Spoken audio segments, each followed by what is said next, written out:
علی کے خون اور فاطمہ کے شیر کا اثر۔ جو لوگ مقام آل رسول سے ناواقف ہیں اور اس خانوادہ پاک سے کوئی تعلق خاطر نہیں رکھتے، ان کو یہ غلط فہمی ہو سکتی ہے کہ ایک جابر و ظالم فرعون سرشت بادشاہ کے دربار میں ایک بے والی و وارث عورت کو کس طرح اس قسم کی تقریر کی ہمت ہوئی، مگر یہ بات تاریخ دان حضرات سے پوشیدہ نہیں ہے کہ اسیری کے اس سفر میں خانوادہ اہل بیت کی ہر بیوی نے ہر مقام پر ایسی بصالت و جرأت کا مظاہرہ کیا ہے جو ہر طرح عظیم المثال ہے۔ ان بیویوں نے روز عاشور جیسی ہولناک ترین دن میں اپنے تمام عزیزوں اور حامیوں کو ایڑیاں رگڑ کر مرتے ہوئے دیکھا۔ ان کے سامنے ان کی بے مثل دلیری اور شجاعت اور ان کی لاجواب قربانیاں اور موت کی طرف ان کی خوشی کے ساتھ پیش قدمی تھی۔ انہوں نے اپنی رضا سے اپنے بچوں کو، اپنے بھائیوں کو، اپنے شوہروں کو مرنے کے لیے رخصت کیا تھا۔ روز عاشور جس ثبات قدم کا ان بیویوں کی طرف سے اظہار ہوا تھا، وہ دلیری اور جرأت کی دنیا میں ہمیشہ یادگار رہے گا۔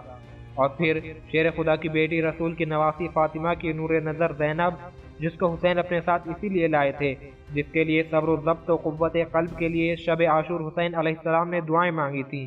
وہ زینب جس نے علی ابن ابی طالب کی آغوش میں پرورش پائی تھی، فاطمہ کے دودھ سے پلی تھی، اس کے سینے میں بھی وہی دل تھا جو حسین کے سینے میں تھا۔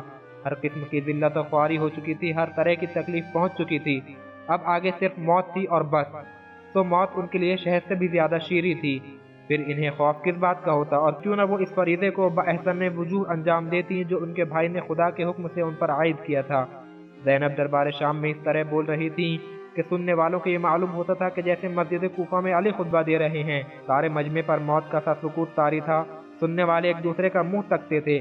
اعجاز فصاحت و بلاغت اپنا کام کر گیا۔ یزید سمیت کسی کو یہ جرأت نہ ہو سکی کہ بنت فاطمہ کو روک دے یا درمیان کلام میں کہیں ٹوک بھی دے۔ جناب زینب کی زجر و توبیخ بھری تقریر ختم ہوئی۔ یزید میں جواب دینے کی ہمت نہ تھی۔ آخر سوچا کیا کروں، مصاحبوں سے مشورہ کیا۔ بعض نے یہ مشورہ دیا کہ سب کو قتل کرا دیا جائے، مگر اس واضح تقریر کے بعد حالات کچھ اور نظر آنے لگے تھے۔ حسین اور ان کے ساتھیوں کا قتل ہی کیا کم تھا، ان بے والی و وارث بیویوں اور بچوں کے قتل سے اور زیادہ بدنامی اور رائے عامہ کے بھڑک جانے کا اندیشہ تھا۔ غصہ تو بہت آیا، مگر کچھ سوچ سمجھ کر اپنی اس وقتی ذلتی کو کچھ کم کرنے کی یہ کہہ کر کوشش کی، نوحہ کرنے والیاں بے ہوش کی باتیں کیا ہی کرتی ہیں، اور جو دل جلے ہوتے ہیں وہ دل جلانے والی باتیں کیا ہی کرتے ہیں۔ جناب امام محمد باقر علیہ السلام کا یزید سے خطاب۔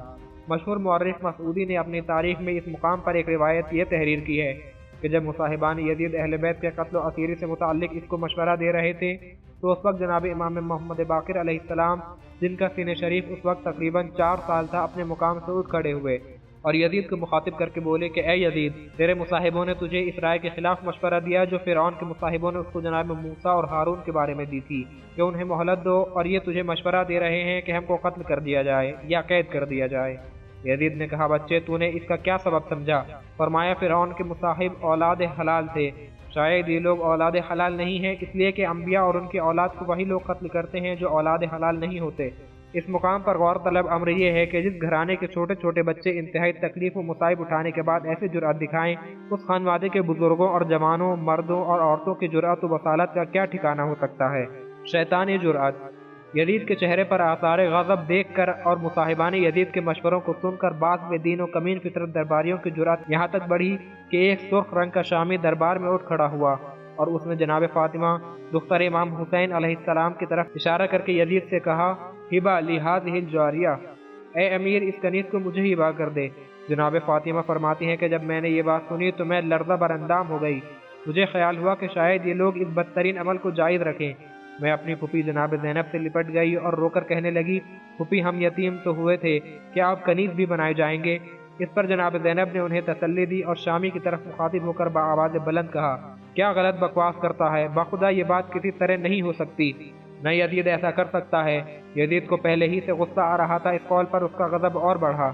کہنے لگا، تم غلط کہتی ہو، میں اگر چاہوں تو یقیناً ایسا کر سکتا ہوں۔ جناب زینب نے فرمایا، ہرگز نہیں، ہرگز نہیں، جب تک تم لوگ مسلمان ہونے کے مدعی ہو اس وقت تک تم لوگوں کے لیے یہ بات ممکن نہیں ہے۔ ہاں اگر تم کھلم کھلا کفر اختیار کر لو اور ہماری ملت سے نکل کر کسی اور دین کو اختیار کر لو تو ایسا بھی تم سے ممکن ہے۔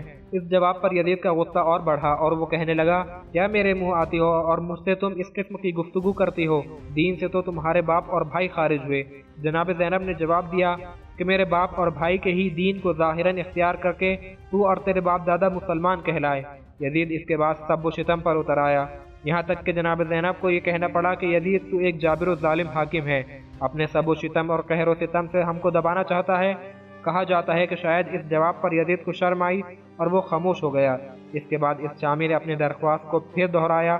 اس پر یزید نے اس کو ڈانٹا اور کہا دور ہو جا، خدا تجھے موت دے۔ حوالہ تاریخ طبری جلد 6 صفحہ 265۔ علامہ مجلسی علیہ الرحمہ فرماتے ہیں کہ اس کے بعد یزید نے تمام اہل بیت کو قید خانے میں پہنچوا دیا۔